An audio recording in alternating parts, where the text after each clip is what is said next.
আপনি চাকরি করেন, আপনার মায়না দেয় ওই গরিব কৃষক, আপনার মায়না দেয় ওই গরিব শ্রমিক, আপনার সংসার চলে ওই টাকায়, আমি গাড়ি চলি ওই টাকায়। ওদের সম্মান করে কথা বলেন, ওদের ইজ্জত করে কথা বলেন, ওরাই মালিক, ওদের সংসারই চলে। এ বেটা কোত্থেকে আসলি?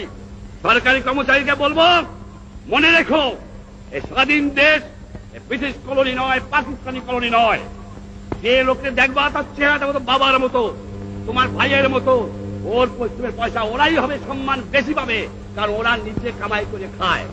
আর তোমরা কাজ করিয়া।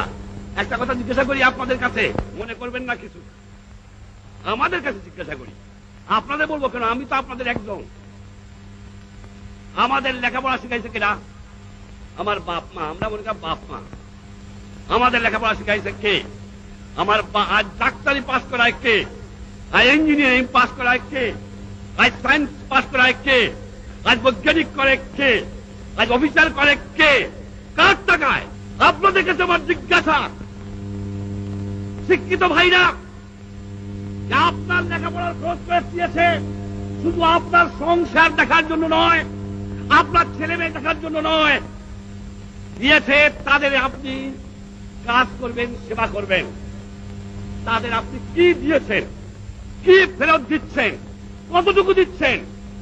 তার টাকায় ইঞ্জিনিয়ার সাহেব, তার টাকায় ডাক্তার সাহেব, তার টাকায় অফিসার সাহেব, তার টাকায় রাজনীতিবিদ সাহেব, তার টাকায় মেম্বার সাহেব, তার টাকায় সব সাহেব।